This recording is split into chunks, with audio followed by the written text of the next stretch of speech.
மத்தேயு எழுதின சுவிசேஷம் 24ஆம் அதிகாரம் 41வது வசனத்தில் இயேசுவானவர் சொல்லும்போது 2 ஸ்திரீகள் மாவரைத்து கொண்டிருப்பார்கள், அதாவது எந்திரம் அரைத்து கொண்டிருப்பார்கள். அதில் ஒருவள் ஏற்றுக்கொள்ளப்படுவாள், ஒருவள் கைவிடப்படுவாள் என்று சொல்லுகிறார். அதோடு கூட ஆண்டவர் லூக்கா எழுதின சுவிசேஷத்திலும் 17ஆம் அதிகாரம் 35வது வசனத்தில் 2 ஸ்திரீகள் கயிறு திரித்து கொண்டிருப்பார்கள். அதில் ஒருவர் எடுத்துக்கொள்ளப்படுவார், ஒருவர் கைவிடப்படுவார். நாம் இன்னைக்கு எதை பார்க்க போகிறோம், எதை பற்றி பார்க்க போகிறோம் அப்படின்னு கேட்டிங்கன்னு சொன்னால், இந்த 2 ஸ்திரீகளை குறித்து நாம் பார்க்க போகிறோம். இந்த 2 ஸ்திரீகள் என்பது எதை குறிக்கிறது, எதற்கு ஒப்புமையாக இருக்கிறது அப்படின்னு சொல்லி பார்த்தீங்கன்னு சொன்னால், கலாத்தியர் புஸ்தகத்துக்கு எழுதும் பொழுது 4ஆம் அதிகாரம் 24வது வசனத்தில் 2 ஸ்திரீகளை குறித்து பவுல் சொல்லுகிறார். ஒரு ஸ்திரீ ஆகார் என்றும் இன்னொரு ஸ்திரீ சாராள் என்றும் பார்க்கிறோம். இந்த ஆகாரை குறித்து சொல்லும் பொழுது நியாயப்பிரமாணம் என்றும், சாராளை குறித்து சொல்லும் பொழுது கிருபையின் பிரமாணம், அதாவது சுயாதீன பிரமாணம் என்றும் சொல்லுகிறார். இந்த 2 பேரை பற்றி அவர் நிறைய விஷயங்களை பேசிக்கிட்டே வராரு. பைபிளில் இந்த மாதிரி 2 கம்பேரிட்டிவ் ஸ்டடி நிறைய இருக்குது. நான் இதை படிச்சுக்கிட்டே இருக்கும்போது எனக்கு ஆண்டவர் ஒரு கம்பேரிசனான 2 ஸ்திரீகளை காட்டினார். நம்ம இப்போ அதை பற்றி தான், அவங்கள பற்றி தான் பார்க்க போகிறோம் இன்னைக்கு. ஒரு ஸ்திரீ எடுத்துக்கொள்ளப்பட்டால், ஒரு ஸ்திரீ கைவிடப்பட்டால். அதாவது தன்னுடைய பிரயாணத்தில் ஒரு ஸ்திரீ அந்த பிரயாணத்தை முடித்தால், ஒரு ஸ்திரீ வழியிலேயே மரித்து போனாள். உங்களுக்கு நான் யாரை சொல்றேன்னு ஒருவேளை தெரிஞ்சிருக்கும். யாக்கோபுக்கு 2 மனைவிகள் இருந்தார்கள். அந்த 2 மனைவிகள், ஒருவள் ராகேல், இன்னொன்று லேயாள். இந்த 2 பேரை குறித்து பார்க்கும்போது, இவருடைய ஆரம்பத்திலிருந்து முடிவை குறித்து பார்க்கும்பொழுது, இவர்கள் 2 பேருமே கானானை நோக்கி பிரயாணம் பண்ண தொடங்கினார்கள். யாக்கோபோடு கூட புறப்பட்டார்கள் சிரியா தேசத்திலிருந்து, அதாவது புறஜாதியா தேசத்திலிருந்து இவர்கள் புறப்பட்டார்கள். புறப்பட்ட இந்த 2 பேருமே முடிவு வரைக்கும் வந்தார்களான்னு பார்த்தீங்கன்னு சொன்னால், 2 பேருமே வராங்க. வர வழியிலேயே ராகேல் மரித்து போனாள். ஆனால் லேயாளோ மக்பேலா எனப்பட்ட குகையிலே, அதாவது மம்ரேயின் சமபூமி, அதாவது குகை ஒன்று வாங்கப்பட்டது, ஆபிரகாமால் வாங்கப்பட்டது. அந்த வசனம் அழகா இருக்கு. அதில் ஆபிரகாமும் சாராளும் அதில் அடக்கம் பண்ணப்பட்டார்கள். அதில் தான் ஈசாக்கும் ரெபேக்காலும் அடக்கம் பண்ணப்பட்டார்கள். அதே கல்லறையில் தான் நான் லேயாளையும் அடக்கம் பண்ணினேன், என்னையும் அங்கே பண்ணுங்கன்னு சொல்லி தான் ஆபிரகாம் முடிக்கிறார். அப்போ லேயாளுடைய முடிவை பார்த்தீங்கன்னு சொன்னால், அந்த ஜீனியாலஜியில் இன்னும் சொல்ல போனால் வாக்குத்தத்தம் பண்ணப்பட்டதான ஆபிரகாம், சாராள், ரெபேக்காள், ஈசாக்கு, அந்த ஒரு முழுமையான பூரணமான முடிவுக்குள்ளே வருகிறது. ஆனால் ராகேலுடைய முடிவை நீங்கள் பார்த்தீங்கன்னு சொன்னார், வர வழியிலேயே அவன் ஒரு இடத்துல அவளை ஒரு கல்லறையிலே வைத்து அதன் மேலே ஒரு தூணை வைத்தான் என்று சொல்லி வேதம் சொல்லுகிறது.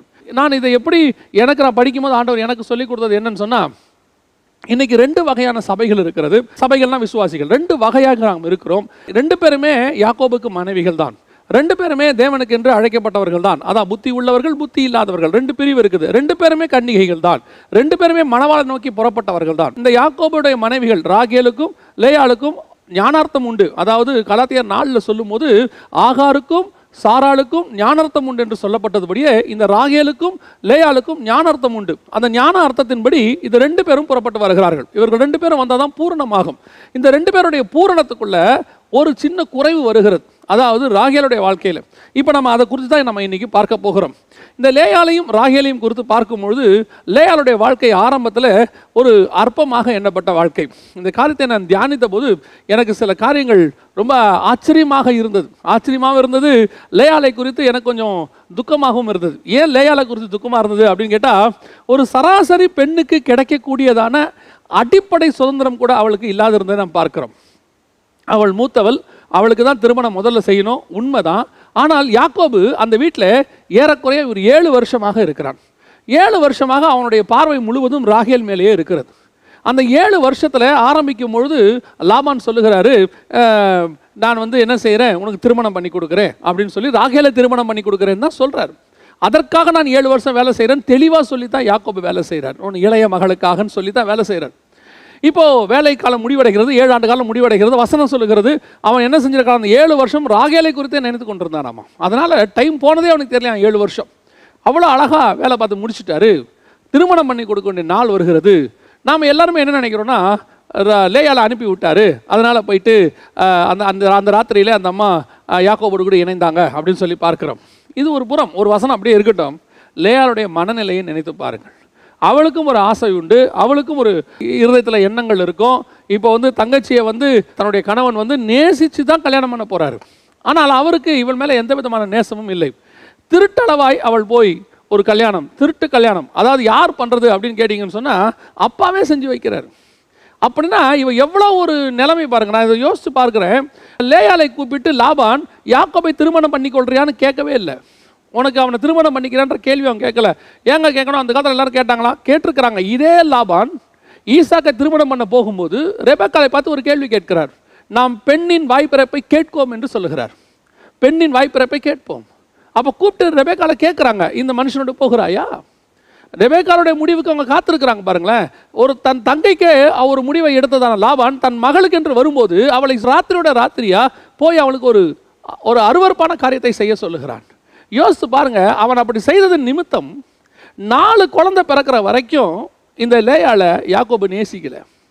குழந்தெல்லாம் பிறக்குது தான், ஆனால் யாக்கோபுக்கு நேசம் இல்லை அவன் மேலே. ஒரு கடமைக்கான ஒரு வாழ்க்கை. இத்தனைக்கும் அவனை ரொம்ப அன்பா நேசிக்கிறா. அவள் சொல்கிறா, இப்பொழுது என் கணவர் இணைந்திருப்பார் என்று சொல்லி அவனுக்கு லேவி என்று பெயரிட்டாள். அப்போ என்ன அர்த்தம்? அந்த கணவனுடைய அன்புக்கு எதிர்பார்த்திருக்கிறதான ஒரு அனுபவம். கடைசி வரைக்கும் யாக்கோபுடைய அன்பு அவளுக்கு கிடைக்கவே இல்லை. இது எவ்வளோ சூழ்நிலை யோசித்து பாருங்க. லேயாளை அவளுக்கு தகப்பன் பண்ணதான ஒரு வேலை, அவன் செஞ்சதான அந்த ஒரு காரியம் அவள் வாழ்க்கையே அன்பில்லாமல் போய்விட்டது. அவளுடைய எதிர்பார்ப்பு முழுவதும் கணவனுடைய அன்பாக இருக்கிறது, ஆனால் அது அவருக்கு கிடைக்கவே இல்லை. பல நேரங்களில் நாம் இந்த மாதிரி சூழ்நிலைகள் தான் கடந்து போகிறோம். நாம் அன்புள்ளவர்களாக இருந்தாலும் நம்மை சாருகிறவர்கள் அன்புள்ளவர்களாக இல்லை. காரணம் என்ன? அவளுக்கு கூச்ச கண்ணியாமா, அது அவள் செய்த தப்பா? அது பிறப்பு அப்படி. அவளுக்கு அப்படி இருக்கும்போது அவள் என்ன செய்யக்கூடும்? அநேகரால் வெறுக்கப்பட்டாள். திருமணத்துக்கு மாப்பிள்ளை கிடையாது, யாரும் அவளை வந்து தேட மாட்டாங்க. வீட்டில் வந்த திருமணத்துக்கான முறை பையன் கூட தன் தங்கையை விரும்புகிறான், தன்னை விரும்பவில்லை. அப்படிப்பட்ட ஒரு சூழ்நிலையில தகப்பன் சொல்றாரு, நீ போய் அவனோடு கூட ராத்திரியில அவனோடு கூட இணைந்து கொள். இப்படிப்பட்டதான ஒரு காரியம்தான் லேயாளுடைய வாழ்க்கை. நம்ம அநேகர் இப்படிப்பட்டதான காரியங்களை கடந்து போய் இருக்கிறார்கள். வீட்டாராலேயே அருவருக்கப்பட்டவர்கள் எத்தனையோ பேர், வீட்டாராலேயே வெறுக்கப்பட்டவர்கள் எத்தனையோ பேர். ஏன் இந்த பிள்ளை பிறந்ததுன்னு சொல்லி கடைசி வரைக்கும் கேட்டவங்க எத்தனை பேர்? பெண் பிள்ளையா பிறந்ததுக்காக எத்தனை பிள்ளைகளை கொலை செய்திருக்கிறார்கள், சிறு வயதிலேயே கொலை செய்திருக்கிறார்கள். எத்தனை பெண் பிள்ளைகளை ஒதுக்கி தள்ளி இருக்கிறார்கள். சில கடிதங்கள்லாம் வரும், பார்ப்போம், மெயிலெலாம் வரும். கேட்கும்போது சில சகோதரிகளுடைய அந்த மெயில்ஸை படிக்கும்போது ஆச்சரியமாக இருக்கும். இப்படிப்பட்ட சூழ்நிலைகள் எல்லாம் கடந்து போக முடியுமா? ஒரு வாலிப ஒரு மகள் இவ்விதமாக எழுதியிருந்தாள், அண்ணன் எனக்கு வீட்டில் யாருமே கிடையாது, யாருமே எனக்கு திருமணம் செஞ்சு வைக்கிறதுக்கு யாருமே கிடையாது. நான் வந்து ஒரு தனித்து இருக்கிற ஒரு ஆள், எனக்கு யாரையும் விரும்பி போய் கல்யாணம் பண்ணுறதுலாம் இஷ்டம் இல்லை, அது பைபிளுக்கு அகைன்ஸ்ட்னு எனக்கு தெரியும். எனக்கு திருமணத்துக்கு போய் பேசுறதுக்கு கூட ஆள் இல்லை, யாரும் வந்து என்னை கேட்கவும் மாட்டாங்க. நான் வீட்லேயே தான் இருக்கிறேன், வேலைக்கு போகிறேன், வரேன், சம்பாதிக்கிறேன். ஆனால் எனக்கு திருமணம் செஞ்சு வைக்க, எனக்கு போய் முறைப்படி பேச எனக்கு யாருமே இல்லை, நான் ஒரு அனாதையாக இருக்கிறேன். இந்த மாதிரி நிறைய இருக்குது. அப்படிப்பட்ட சூழ்நிலை தான் இந்த லேயாள் கடந்து வந்தது. தகப்பன் ஏதோ ஒரு தள்ளி விட்டால் போதும். சில நேரத்தில் நீங்கள் பார்த்துருப்பீங்கன்னா சில ஆஃபர் கொடுப்பாங்க, அதாவது கடைகளில் போடுவாங்க. அந்த இயர் எண்டிங் வரும்போது அந்த பொருள் சேல்ஸ் ஆகாது. சேல்ஸ் ஆகாத அந்த பொருளை என்ன செய்வாங்கன்னு கேட்டிங்கன்னா, ஆஃபர் போட்டு, ஆடி ஆஃபர் அந்த மாதிரி ஆஃபர்லாம் போடுவாங்க. போட்டு 1 வாங்கினா 1 ஃப்ரீ அப்படின்னு போடுவாங்க. அந்த 1 வாங்கினா 1 ஃப்ரீ அப்படிங்கிற மாதிரி தான் லாபான் லேயாளை அனுப்பி வைக்கிறான். ராகேலுக்கு லேயாள் ஃப்ரீ. யோசித்து பாருங்கள், லேயாளுடைய இருதயம் எப்படிப்பட்டதான உடைக்கப்பட்டிருக்குன்னு கொஞ்சம் நினச்சி பாருங்கள். அந்த மாதிரி எத்தனை சூழ்நிலையில் பொண்ணை கல்யாணம் பண்ணி கொடுத்தா போதும், அனுப்பிவிட்டால் போதும், சரியாக விசாரிக்காமல், யார் என்னன்னு பார்க்காம, தான் வீட்டை விட்டு மக போனால் போதும்னு சொல்லி அனுப்பி வச்சு எத்தனையோ பெண்களுடைய வாழ்க்கை நாசமாய் போச்சு. நான் ஒரு இனத்தாருடைய, பழங்குடி இனத்தாருடைய திருமண முறையை கொடுத்து பறித்து கொடுத்தேன். ஆச்சரியமாக இருந்தது. அந்த தகப்பன் இடத்துல வந்து என்ன செய்வாங்களான்னு தெரியுமா? ஒரே ஒரு பாட்டில், சாராய பாட்டில் ஒருத்தன் கொடுப்பானாம், இன்றைக்கி உன் மகளை நான் திருமணம் செஞ்சுக்கிறேன்னு. அந்த அவ்வளோதானாம்மா, அந்த சாராய பாட்டிலை வாங்கிட்டு மகளை அனுப்பி விட்டுருவாங்களாம்மா திருமணம் செஞ்சு. திருமண முறைனா என்னென்னா, கையை பிடிச்சி கையில் கொடுத்து ஒரு துண்டு மாதிரி ஒன்று கட்டி அனுப்பி விட்டுருவாங்களாம். அவ்வளோதானம்மா. அவன் கூட்டிகிட்டு போய் அந்த பிள்ளையோட ஒரு 6 மாதம் 8 மாதம் இருந்து அவள் கர்ப்பவதியான பிறகு திருப்பி கொண்டு வந்து வீட்டிலேயே விட்டுட்டு போயிடுவானா, எனக்கு வேணான்ட்டு. அவன் திருப்பி வேறொரு கல்யாணம் பண்ண போவானா. அந்த பெண்ணுடைய நிலைமையை நினச்சி பாருங்க. அவளுக்கு இருதயம் இருக்கு இல்லையா? இதுதான் லேயாளுடைய நிலைமை. அவளுடைய இருதயம் உடைக்கப்பட்ட நிலைமை. வனாந்தரத்துக்குள்ளே போகிற சூழ்நிலையை சொல்கிறோமே, அந்த மாதிரி தான் வீட்டுக்குள்ளேயே இருக்கிறா. நம்ம வனாந்தரம்னா நிறைய பேர் நினச்சிக்கிறாங்க, நாங்கள் என்ன வனாந்தரத்துக்கு போகிறதுனா எங்கே போகிறோம், பாலைவனத்துக்கு போகிறோமா? அநேகருக்கு வீடே வனாந்தரம், அநேகருடைய வீடு வனாந்தரம். வீட்டுக்குள்ளே ஏன்டா போகிறோம், ஏன் சாயங்காலம் வருது, வேலையை முடித்து ஏன் வீட்டுக்கு போகிறோன்னு நினைக்கக்கூடிய எத்தனையோ பெண்கள், எத்தனையோ ஆண்கள் இருக்கிறாங்க. சர்ச்சுக்கு வரும்போது நிம்மதியாக இருக்குது, திருப்பி ஏன் நம்ம வீட்டுக்கு போகிறோம், வீட்டுக்கு போகும்போது நிம்மதி இல்லையேன்னு சொல்லக்கூடியவங்க எத்தனையோ பேர் சொல்கிறாங்க. இங்கேயே இருந்துட்டு நல்லா இருக்குன்னு போகிற பாஸ்டர், சர்ச்சில் இருக்கிற வரைக்கும் நிம்மதியாக இருக்குது, வீட்டுக்கு போகிறதுக்கே பிரச்சனை, பயமாக இருக்குது, வீடே வனாந்தரம். அப்படி தான் லேயாளுக்கு. ஒவ்வொரு நாளும் கணவன் தன்னத்தில் அன்பாக இருப்பான் எதிர்பார்த்து பார்த்து பார்த்து அவளுடைய வாழ்க்கையில் அன்பு கிடைக்காமே போயிடுச்சு. 4 குழந்தை பிறகுது அவளுக்கு, கிடைக்காம போச்சு. ஆனால் அவனுடைய பார்வை முழுக்க இன்னும் சொல்ல போனால் யாக்கோபு லேயாளுக்காக வேலை செய்தான். ஆனால் லேயாளுக்கு செய்யலாம், ராகேலுக்காக தான் செஞ்சான். 14 வருஷமாக ராகேலுக்காக தான் வேலை செஞ்சுருக்கான். லேயாளுக்கு அவன் வேலையே செய்யலை. அப்படிப்பட்ட சூழ்நிலையில் தான் லேயாலும் ராகேலும் புறப்படுறாங்க. புறப்படும் போது இந்த ராகேலை யாக்கோபு அதிகமாக நேசிக்கிறான். அதனால்தான் இயேசு கிறிஸ்து சொல்லும் போது இஸ்ரவேலரையும் புறஜாதியரையும் குறித்து சொல்லும் போது, இஸ்ரவேலருக்கு ஆபிரகாம் மூலமாக அவர் எல்லா விதத்திலும் வாக்குத்தத்தம் பண்ணப்பட்டு எல்லாம் செஞ்சிருந்தாலும், புறஜாதியரை குறித்து சொல்லும் போது தேடாதவர்களாலே நான் கண்டடையப்பட்டேன்ங்கிறார். நான் தேடாதவர்களாலே கண்டடையப்பட்டேன். ஏசாயா அதை குறித்து சொல்லுகிறான்னு சொல்றார், நான் தேடாதவர்களாலே கண்டடையப்பட்டேன். அப்படிதான் ஒரு புறஜாதியார் மாதிரி தான் அங்கே இருக்கிறான். லேயாளை பொறுத்த வரைக்கும் ஒரு புறஜாதி சபை மாதிரி, ராகேலை பொறுத்த வரைக்கும் விரும்பின சபை, இஸ்ரவேலர்கள் மாதிரி அப்படி இருக்கிறாங்க. நான் எப்பவுமே இந்த ரெண்டத்தையும் தனித்து பார்க்கறது இல்லை, இணைச்சு தான் பார்க்குறேன், சொல்கிறேன். அப்படி இருக்கிறாங்க. இப்போ புறப்படுறாங்க. புறப்படும் போது ராகேல் இவ்வளவு தூரம் நேசிக்கப்பட்டு 14 வருஷம் தன்னுடைய வாழ்க்கையே செலவு பண்ணியிருக்கிறான் யாக்கோபு. ஆனால் அவள் அவனுடைய கல்லறையிலே வைக்கப்படவில்லை. அவள் தன்னுடைய ஓட்டத்தை முடிக்கவில்லை. அந்த ஓட்டம் பாதியிலேயே முடிந்து போனது. இன்னைக்கு ஆண்டவர் நம்மளை அப்படி தான் விலைக்கரையும் கொடுத்து வாங்கியிருக்கிறாரு. ஆண்டவர் நமக்காக நிறைய செலவு பண்ணியிருக்கிறார். தன் ரத்தத்தையே கொடுத்துருக்கிறாரு, தன் ஜீவனை கொடுத்துருக்கிறாரு. புறஜாதியாருக்கும் இஸ்ரவேலருக்கும் ஒரே அளவில் தான் அவர் ரத்தம் சிந்தி இருக்கிறாரு. 2 பேருக்கும் அவர் வேலை செஞ்சிருக்கிறாரு, 2 பேருக்கும் அவர் ரத்தம் சிந்தி இருக்கிறாரு. ஆனால் இதில் ராகேலுடைய ஓட்டம், ஒரு சிலருடைய சபைகளுடைய ஓட்டம், ஒரு சில விசுவாசிகளுடைய ஓட்டம் முடிவை காணவில்லை. என்ன காரணமாக இருக்கும், அதைத்தான் நாம் பார்க்க போகிறோம். முதலாவதாக ஆதியாகமத்தின் புஸ்தகம் 30ஆம் அதிகாரம் 1வது வசனத்தில் ராகேலுக்கு இருந்த மிகப்பெரியதான ஒரு சுபாவம் என்னவென்று சொல்லி பார்க்கும்பொழுது, பிள்ளை பெறாததனாலே தன் சகோதரியின் மேல் பொறாமை கொண்டு. இன்னைக்கு சபைகளுக்குள்ள, ஊழியர்களுக்குள்ள, விசுவாசிகளுக்குள்ள ஒவ்வொருத்தருக்குள்ளேயும் இருக்கக்கூடாத மிக மோசமான சுபாவங்களில் ஒன்று பொறாமை. தன் சகோதரிக்கு குழந்தை பிறக்குது, தனக்கு குழந்தை இல்லை. அப்படி இருக்கும்போது உடனடியாக இவளுக்கு என்ன வந்திருக்கணும், நியாயமாக என்ன வரணும், துக்கம் வரணும். ஐயோ எனக்கு பிள்ளை இல்லையே, ரெபேக்காளுக்கு பிள்ளை இல்லைன்னொன்னே அவன் என்ன செய்கிறான், போய் ஜெபம் பண்ணுறான் ஈசாக்கு. இப்போது அண்ணாளுக்கு பிள்ளை இல்லைன்னு சொன்னால் அவன் துக்கமாக இருந்தாலும் தான் இருக்குது. ஆனால் இவளுக்கு இருந்தது என்ன தெரியுமா, பொறாமை. நமக்கு ஒன்று இல்லை, இன்னொருத்தருக்கு இருக்குன்னு சொன்ன உடனே எனக்கு இல்லையேங்கிறத விட அவங்களுக்கு இருக்கேன்னு நினைக்கிறீங்க பார்த்தீங்களா, அதுக்கு பேர் தான் பொறாமை. பொறாமை கொள்ளக்கூடியதான ஆவிக்குரிய வாழ்க்கை, பொறாமை கொள்ளக்கூடியதான ஊழியம், பொறாமை கொள்ளக்கூடியதான சபை ஒரு நாளும் தன்னுடைய ஓட்டத்தை முடிக்காது. ஆண்டவர் நம்மை விட ஒருத்தர் அதிகமாக ஆசீர்வதிச்சா நீங்கள் சந்தோஷப்படுங்க. சந்தோஷப்பட முடியலையா, பொறாமையாவது படாமல் இருங்க. இன்னைக்கு உங்களை விட உங்கள் அக்காவையோ தங்கச்சியோ அண்ணனையோ தம்பியையோ கர்த்தர் ஆசீர்வதிக்கிறாரு. கீழே உள்ளவன் ஊழியத்தில் மேலே வரான். அதை பார்க்கும்போது உங்களுக்கு ஏன் பொறாமை வருது? என் கூட இருந்தவெல்லாம் மேலே போயிட்டான், என் கூட இருக்கிற நான் பார்த்து வளர்ந்த பையன் அப்படின்னு நினைக்கக்கூடாது. நான் சொல்லி கொடுத்த ஒருத்தன் மேலே வந்திருக்கிறான் அப்படின்னு நான் சந்தோஷப்படணும். அதுதான் நல்ல இருதயத்துக்கு அடையாளம். என் அக்காவுக்கு, எனக்கு தான் பிள்ளை இல்லை, என் அக்காவுக்கு பிள்ளை இருக்குது, சோத்திரம், சந்தோஷம், ஆண்டவரே அவங்களுக்கு கொடுத்தீங்க, எனக்கும் கொடுங்கப்பான்னு கேட்டால் வேற விஷயம். அது பொறாமை. பாருங்க, இன்னைக்கு பொறாமை உங்களுடைய ஆவிக்குரிய வாழ்க்கையை அழித்து விடும். சவுலுக்கும் தாவீதுக்கும் என்ன வித்தியாசம் நினைக்கிறீங்க? சவுலை கேவலமாய் பேசும்போது கூட, இவனா எங்களுக்கு ராஜான்னு சொல்லும் போது கூட அவன் அமைதியாக இருந்தான். அவங்கள கொல்ல வேண்டும் என்ற ஒரு சிச்சுவேஷன் வருது, அன்னைக்கு அவன் ஜெயிக்கிறான். ஜெயிச்ச பிறகு கூட இருக்கவங்க சொல்றாங்க, உன்னை ராஜாவான்னு கேட்டவங்களெல்லாம் அடிச்சு நீ கொன்னுடுவோன்னு. அவன் சொல்றான், இன்று கர்த்தர் ரட்சிப்பை உண்டு பண்ணினால் இன்று எந்த விதமான கொலையும் நடக்கக்கூடாதுங்கிறான். அப்படி இருக்கும்போது அதே சவுல் தனக்கு எதிராக ஒரு மனுஷனை, ஒரு சின்ன பையனை ஜனங்கள் பாராட்டின போது அவனுக்குள்ளே வந்ததான மிக முக்கியமான காரியம் பொறாமை. சவுல் கொண்டது 1000, தாவீது கொண்டது 16,000. அப்படி சொன்ன உடனே அவனுக்கு ஒரு பொறாமை வந்துருச்சு. அந்த பொறாமை தான் சவுளுடைய வீழ்ச்சிக்கு காரணம். சவுளுடைய வீழ்ச்சிக்கு அதுதான் காரணம். அங்கே ஆரம்பித்த பொறாமை கடைசியில் அவன் வாழில் நாண்டு கொண்டு சாகிற வரைக்கும் போச்சு. என்ன செஞ்சிருக்கலாம் சவுல் தெரியுமா? நாம் சொன்ன மாதிரியே என்னுடைய ஆசியில் பாதிய, என் நாட்டில் பாதிய, என் மகளை அவனுக்கு திருமணம் செஞ்சு கொடுத்து அவனையும் ஒரு ராஜாவாக்கி அழகு பார்த்து அவன்கிட்ட சொல்லியிருக்கலாம், யோனத்தான் எனக்கு அப்புறம் இருப்பான், நீ அவனுக்கு உதவியாக இருந்தால் தாவீது மாட்டேன் நான் சொல்லியிருக்க போகிறான். தாவீதுடைய இருதயம் அப்படிப்பட்ட இருதயமே கிடையாது. அவன் எல்லாத்துக்கும் தயாராக இருந்தான். சவுல் ராஜ்யபாரம் முடிக்கிற வரைக்கும் அவன் ராஜாவாகலை பாருங்க. அவன் சவுல் மேலே கையே போடல பாருங்க. அப்படிப்பட்டதான ஒரு மனுஷன். ஆனால் நடந்தது என்ன? தாவீது மேலே சவுலுக்கு பயங்கரமான பொறாமை. அவனை எப்படியாவது கொண்டுறணும், எப்படியாவது அழிச்சிடணும். இங்கே ராகேலுக்கு இருந்தது அதுதான். போய் யாக்கோபு கிட்ட சண்டை போடுறான், எனக்கு பிள்ளை கொடும். அவன் சொல்றான், கர்த்தர் உன் கர்ப்பத்தை அடைத்திருக்கிறார்.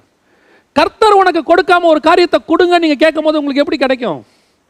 கர்த்தர் உனக்கு என்ன கொடுத்தாரோ அதுதான். ஒருத்தருக்கு 5 வகையான ஊழியம், 5 வகையான ஊழியத்திலையும் 5 பேருக்கு ஆண்டவர் கொடுத்துருக்கிறாருன்னா 5 வகையில் அவங்கவுங்களுக்கு ஏற்ற மாதிரி தான் கொடுத்துருப்பாரு. அவங்களுக்கு அது கிரியை செய்து எனக்கு கிரியை செய்யலையே, இதில் என்ன இருக்குது? ஒரு காலத்தில் ஒரு மிகப்பெரியதான ஊழியர் பிரசங்கம் பண்ணதை நான் கேள்விப்பட்டிருக்கிறேன், நான் பார்த்துருக்கிறேன் அந்த வீடியோவை. அதில் அவர் சொல்லுவார், என்னுடைய மீட்டிங்க்கு க்ரௌடு வருது அப்படின்னு உடனே எதிரில் இருக்கிறவங்களுக்கு பொறாமை, உடனே எங்கள் மீட்டிங்கு க்ரௌடு வருதுன்னு ஒரு அனௌன்ஸ்மெண்ட். அவர் எத்தனைப்பா லைட்டு போட்டார்? அவர் 100 லைட்டு போட்டார், எனக்கு 200 லைட்டு போடு. அவர் ஸ்டேஜ் என்ன சைஸ்ப்பா போட்டார்? 10க்கு 10, எனக்கு 10க்கு 15 போடு. ஏன்? நான் அவரோட பெரிய ஊழியக்காரன் காட்டணும். பொறாமை, அடுத்த ஊழியன் மேலே பொறாமை, அடுத்த விசுவாசி மேலே பொறாமை, அடுத்த சபை மேலே பொறாமை. இன்னைக்கு நாம் எல்லாருமே ஒரு ராஜ்யாவுக்கு தானே வேலை செய்கிறோம், ஒரு ராஜ்ய பாரம் தானே. இப்போ நீங்கள் யோசித்து பாருங்கள், உங்கள் கால் மாதிரியே கை இருந்தால் ஓகேவா? காலுடைய நீளத்துக்கும் கையுடைய நீளத்துக்கும், கை இந்த ஷேப்பில் இருக்கும், கால் அந்த ஷேப்பில் இருக்கணும். இல்லை எனக்கு கை 4 கை இருந்தால் நல்லா இருக்குன்னு சொன்னால் வருமா? மிருகமாக மாறிடுவோம். மிருகமே முன்னங்காலம் பின்னங்காலம் வேற வேற தான். அப்போ ஆண்டவர் ஊழியத்தை அப்படி தான் வச்சிருக்கிறாரு. நாம் எல்லாம் இணைந்து செய்வதற்கு கர்த்தர் வச்சிருக்கிறார். இன்னைக்கு ஒரு ஊழியரை பார்த்தோ, விசுவாசியை பார்த்தோ, சக விசுவாசியை பார்த்தோ, நான் இன்னும் சொல்கிறேன், ஒருவேளை ரட்சிக்கப்படாதவங்களா இருந்தாலும் அவங்கள பார்த்து கூட பொறாமப்படாதீங்க. உங்கள் ஆஃபீஸில் ஒருவேளை உங்களை விட கீழே இருக்கிறவங்க மேலே வராங்களா, கர்த்தர் உயர்த்துறாரா, அப்படியே அமைதியாக இருங்க. கர்த்தர் சில நேரங்களில் நம்மளை அடக்கி வச்சிருப்பாரு, ஏற்ற காலம் வர வரைக்கும் நம்மளை அடக்கி தான் வச்சிருப்பாரு. நமக்கு தேவையானதை கர்த்தர் ஏற்ற நேரத்தில் தருவதற்கு வல்லமை உள்ள தேவனாக இருக்கிறார். அவர் அநீதி உள்ள தேவனே கிடையாதுங்க. ஆனால் நமக்காக ஒரு காலம் வச்சிருப்பார், அது வரைக்கும் வெயிட் பண்ணணும். எனக்கு ஒரு ஊழியரை தெரியும், அவர் உண்மையாய் ஊழியம் செய்ததான ஒரு மனுஷன். அவர் ஊழியம் செய்த காலத்தில் அவர் கர்த்தருக்கு உண்மையாய் செய்ததுனால அவர் எந்த கடனை வாங்க மாட்டார், அவர் எந்த ஒரு காரியத்தையும் செய்ய மாட்டார். அவரோடு கூட இணைந்து அவருடைய நண்பர் ஒரு ஊழியம் செய்து கொண்டிருந்தார். அவர் எல்லாவற்றையும் உடனடியாக இன்ஸ்டால்மெண்ட்டில் வாங்கி தன்னுடைய ஊழியத்தை நல்லா கம்பீரமாக காட்டணும்னு நினைக்கக்கூடியதான ஒரு மனுஷன். கார் வாங்குவார், எல்லாம் வாங்குவார். இந்த மனுஷனோட வீட்டில் ஒன்றுமே இருக்காது. அப்போ அவருடைய மனைவி அவரை பார்த்து, உங்கள் ஊழியத்தை கர்த்தர் ஆசீர்வதிக்கிறதே கிடையாது, உங்கள் ஊழியத்தை கர்த்தர் கை விட்டுட்டார். ஏன்? அவர் ஊழியத்தை கர்த்தர் ஆசீர்வதிச்சிருக்காரு, அதனால தான் கார் கொடுத்துருக்கிறார். இந்த ஊழியர் சொல்வார், எப்படி புரிய வைக்கிறதுனே தெரியல பாஸ்டர், எப்படி இவங்களுக்கு புரிய வைக்கிறதுனே தெரியல. ஊழியம் என்பது என்ன? அடுத்தவங்களை பார்த்து அந்த மாதிரி வளர்றது கிடையாது, அவங்கள பார்த்து வளரணும் கிடையாது. சிலர்லாம் பார்த்தீங்கன்னா பிள்ளைகளை சொல்லுவாங்க, பாரு அவன் எப்படி மார்க் எடுக்கிறான், நீ ஏன் எடுக்கல? அவனுடைய கெப்பாசிட்டிக்கு அவன் மார்க் எடுக்கிறான், இவன் கெப்பாசிட்டிக்கு இவன் மார்க் எடுக்கிறான். அவ்வளோதான், யாரால் என்ன முடியுமோ அதான் படிக்க வைக்கிறோம், சொல்லி கொடுக்குறோம், என்ன வருமோ அவ்வளோதான். ஆனால் வர்றது அவ்வளோதான் வரும். அதை விட்டுட்டு அந்த மாதிரி எடு, இந்த மாதிரி எடு, எல்லாரும் பெரிய ஆல்பர்ட் ஐன்ஸ்டீன் மாதிரி ஆகிட முடியுமா? அத்தனை பேருமே தாமஸ் ஆல்வா எடிசன் ஆகிட முடியுமா? இல்லை அத்தனை பேருமே ஊழியத்திலுமே சொல்கிறேன், எல்லாருமே பவுல் ஆகிட முடியுமா? எல்லாருமே மோசே ஆகிட முடியுமா? கர்த்தர் யாருக்கு என்ன வைத்தாரோ அந்த ஓட்டத்தில் ஓடி கடைசி வரைக்கும் முடிக்கணும். பொறாமை கொள்ளாதீங்க, அடுத்த ஊழியத்தை பார்த்து ஏங்காதீங்க. அவர் இப்படி வந்துட்டார், நானும் வந்துடணும். இன்னைக்கு நிறைய பேருக்கு அதுதான். ஃபாதர் பெர்கமன்ஸ் இத்தனை 40 வால்யூம் போட்டு அவர் கர்த்தர் உயர்த்திருக்கிறாரு. உடனே இன்னைக்கு வரவங்களுக்குலாம் என்ன? ஃபாதர் பெர்கமன்ஸ் மாதிரி ஆகணும். என்ன ஆகணும்? உடனடியாக போட்டு சிடியை போட்டு அப்படியே பாட்டை போட்டு உடனே யூடியூப்பில் ஏற்றி அவர் இத்தனை வருஷம் அவர் அனுபவத்தில் அவர் பட்ட பாடுகள் எல்லாத்தையும் 4 வருஷத்தில் சம்பாதிக்கணும்னு நினைக்கிறாங்க. முடியுமா? முடியாது. எல்லாருமே ஃபாதர் பெர்கமன்ஸாக மாற முடியாது, எல்லாரும் சால நவரோஜியாக மாற முடியாது. ஒவ்வொருத்தருக்கும் ஒரு அழைப்பு, அவங்க ஓட்டத்தை அவங்க ஓடிக்கிட்டு இருக்கிறாங்க. சால நவரோஜியமாக அவங்க ஓட்டத்தை ஓடி முடித்தாங்க. அதே மாதிரி உங்களுக்கு வச்சிருக்கிற ஓட்டத்தை நம்ம ஓடி முடிக்கணும். எல்லாருமே பவுலாக மாற முடியாது, எல்லாருமே மோசையே மாற முடியாது. முதல்ல ஊழியத்தை அடுத்த ஊழியத்தை கம்பேர் பண்ணுறதை நிறுத்துங்க.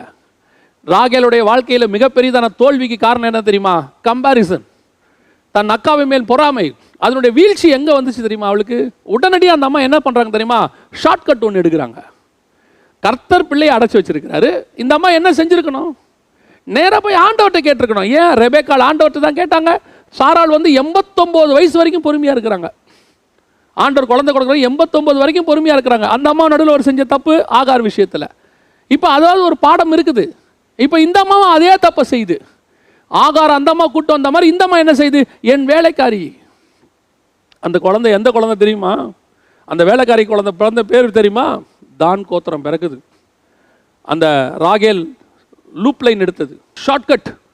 கர்த்தர்கிட்ட போகாமல் இந்த அம்மா போனது யாருக்கிட்ட? வேலைக்காரி மூலமாக போனது. அதான் சொல்வேன், எப்பவுமே கர்த்தர் கொடுக்காம ஷார்ட்கட்டில் எதை வாங்க நினைச்சாலும் அதுக்கு பின்னாடி ஒரு சாபம் இருக்கும். சாபம் இருக்கும். உங்களுக்கு தெரியுமா? தான் கோத்திரம் தான் கடைசியாக 49ஆம் அதிகாரம் ஆதியாகமத்தின் புஸ்தகம் 17வது வசனத்தில் வாசிச்சு பாருங்க. தான் கோத்திரம் தான் குதிரையின் மேல் ஏறி இருக்கிறவர் மல்லாக்க விழும்படி குதுங்காலை நசுக்குவான். ஆன்டி கிரைஸ்டோடைய ஒரு வம்சாவளியாக மாறிடுச்சுன்னு சொல்லுவாங்க. ஏன்னா வெள்ளை கலர் குதிரையில் கடைசி காலத்தில் வரப்போகிறது இயேசு கிறிஸ்து தான். குதிரையின் மேல் ஏறி இருக்கிறவர் மல்லாக்க விழும்படி குதுங்காலை கடிக்கக்கூடியதான வழியில் கிடக்கும் விரியன் இருக்கு. பிசாசுடைய கோத்திரமாக மாறிடுச்சு. எங்க உண்மைதானா அப்படின்னு பார்த்தீங்கன்னா 7ஆம் அதிகாரம் 1 முதல் 7 வசனங்கள் 8 வசனங்கள் வெளிப்படுத்தின விசேஷத்தில் வாசித்து பாருங்க. தான் கோத்திரமே இருக்காது. அந்த கோத்திரம் பிசாசின் கோத்திரமாக மாறிடுச்சு, ஆன்டி கிரைஸ்டுடைய கோத்திரமாக மாறிடுச்சுன்னு சொல்லுவாங்க. அப்போ இந்த கோத்திரம் எதனால வந்தது? பொறாமையினால் வந்தது. எந்த பொறாமை? தேவன் அங்கே உட்காந்துருக்கிறார் சிங்காசனத்தின் மேலே, நானும் அவரை மாதிரி ஆகணும்னு அவனுக்கு ஒரு ஆசை வந்துச்சு இல்லை, அவருக்கு ஒப்பாவேன்னு சொன்னால, அவனை பிடிச்சி கீழே தள்ளினார்ல, அவனுடைய பையன் தான் ஆன்டி கிரைஸ்ட். அந்த ஆன்டி கிரைஸ்ட் எந்த கோத்திரத்தில் வரான்? லேயால் மாதிரி ஆகணும்னு நினச்ச ராகேலுடைய கோத்திரத்தில் வரான். பொறாமையில் ஒரு ஊழியத்தை பண்ணால் இப்படி தான் நடக்கும். பொறாமையில் இப்படி ஒரு காரியத்தை செஞ்சால் இப்படி தான் நடக்கும். எங்கள் அக்கா வீடு வாங்கிட்டாங்க, நானும் வீடு வாங்கணும். என் தங்கச்சி பெரிய வீடு கட்டிட்டா, அவளை விட ஒரு படி மேலே வீடு கட்டணும். எங்கள் அண்ணன் ஒரு பெரிய ஆஃபீஸர் ஆகிட்டாரு, நான் அதை விட பெரிய லெவலில் விடணும். லஞ்சம் கொடுத்து குறுக்கு வழியில் மேலே போகிறது.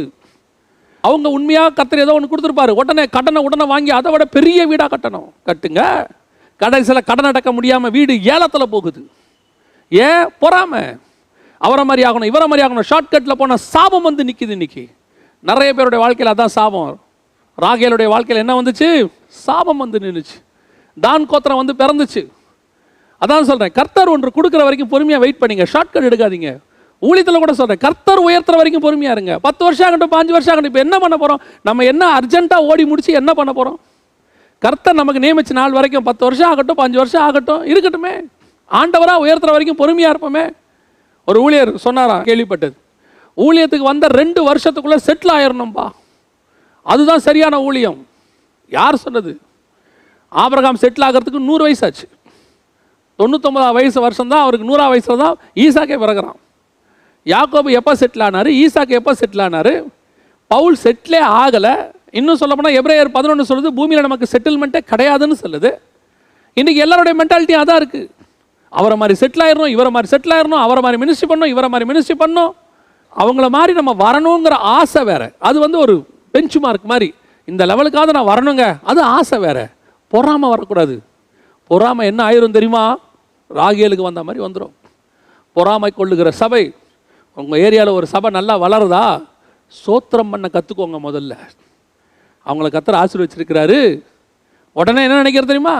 இன்றைக்கி வந்தவன் வளர்றாயா, அவன் என்ன பண்ணுறான்னா எல்லாருக்கிட்டையும் அடித்து ஆத்துமாக்களை கொண்டு வந்து போட்டுக்கிறான். எல்லா சபையிலேருந்து கொண்டு வந்து இங்கே ஆத்துமாக்களை போட்டுக்கிறான். அதான் சபை வளருது. அதுக்கு ஏதாவது ஒரு குறை கண்டுபிடிக்கிறது. ஏங்க, நம்முடைய ஒரு நிலத்தில் நாம் வேலை பார்க்குற அதே நிலத்தில் கூட அவனும் வேலை பார்க்குறாரு. அவர் வேலை பார்க்குற பக்கம் நல்லா விளையுதுன்னா சந்தோஷம் தானே படணும். ஒரே நிலம் தானே, ஒரே இயேசு கிறிஸ்து தானே, அவருக்கு தானே, ஒரு எஜமானிக்கில் தானே வேலை செய்கிறோம். ஒரு ஊழியம் வளர்ந்தால் ஏன் பொறாமை வருது? சந்தோஷம் தானே வரணும். தங்கத்தை உதவி ஊழியனாக இருந்தவன் போய் சபை வச்சுட்டா கொஞ்சம் மேலே வரானா, ஒரு சிலருக்குலாம் பொறாமை. அதுக்குள்ளே வளர்றானா, நான் பார்த்து வளர்ந்தவன் அதுக்குள்ளேயே வளர்ந்துடானா, ஏன் வளரட்டுமே. சந்தோஷப்படுங்க. லூப் லைன் யோசிக்காதீங்க. இன்றைக்கி லூப் லைனை யோசிச்ச ராகேலுடைய நிலைமை என்ன தெரியுமா? தான் கோத்திரம் பிறக்குது. ஆனால் ஒன்று தெரியுமா? கர்த்தர் ராகேலை நினைத்தருளி ஒரு குழந்தை கொடுக்குறாரு. இந்த அம்மா என்ன பண்ணுது? வேலைக்காரியாக கொடுக்குது. எனக்கு குழந்தை இல்லை, நீ வேலைக்காரி குழந்தை கொடு, வேலைக்காரி குழந்தை கொடு.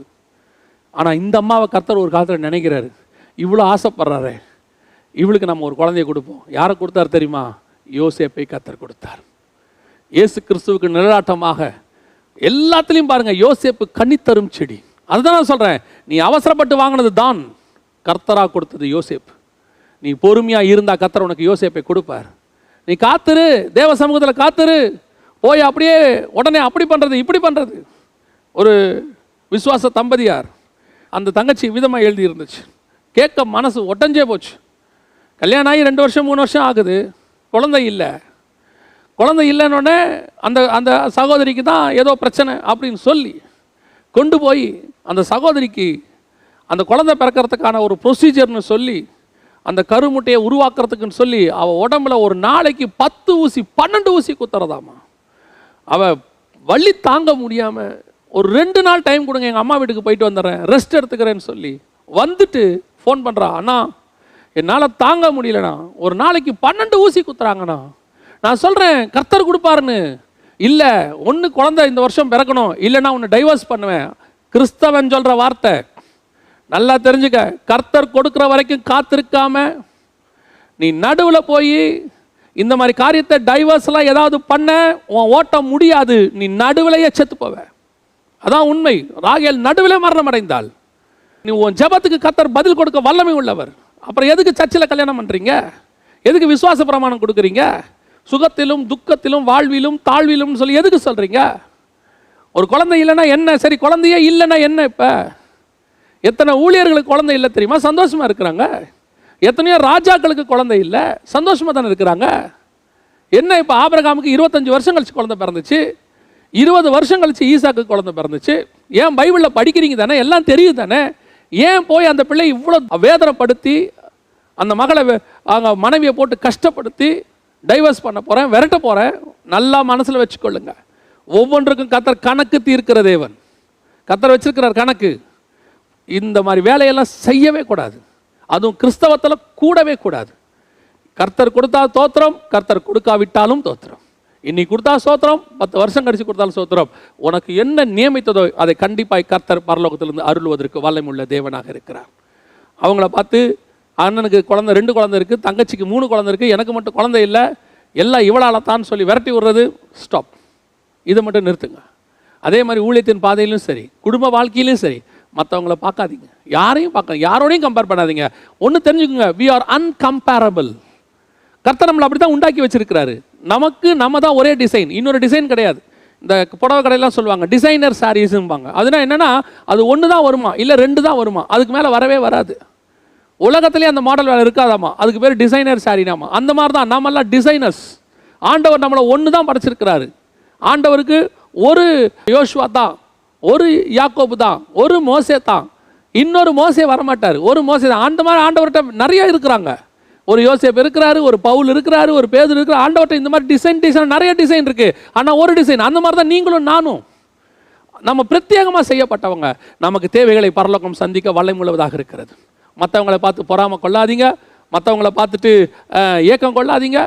ஆண்டவர்கிட்ட போய் கேளுங்க, ஆண்டவரே எனக்கும் கொடுங்கப்பான்னு கேளுங்க. இரக்கத்தின் தேவன் பாருங்க, இதே ராகேலுக்கு கர்த்தர் மனம் இறங்கினார்னு இருக்கு. அப்படின்னா நமக்கு ஒன்று தெரியணும், கர்த்தர் நம்மேல் என்னைக்கு இருந்தாலும் அன்புள்ள தேவன். ஒரு நாள் நமக்கு மனம் இறங்குவார். 2வது, ராகேலுக்கிட்ட இருந்த மிக மோசமான இன்னொரு குணம் என்ன? நான் ராகேலை குற்றப்படுத்தவில்லை, நல்லா தெரிஞ்சுக்கொள்ளுங்க. சபை அப்படி இருக்கக்கூடாது என்று தான் சொல்லுகிறேன். நாம் அப்படி இருக்கக்கூடாது. அது ஒரு பாடம். அதாவது லேயால் போய் சேர்ந்தாங்கன்றது நமக்கு ஒரு பாசிட்டிவான பாடம். அதே நேரத்தில் ராகேல் சேரலங்கிறது நெகட்டிவான பாடம். அதையும் கற்றுக்கணும்.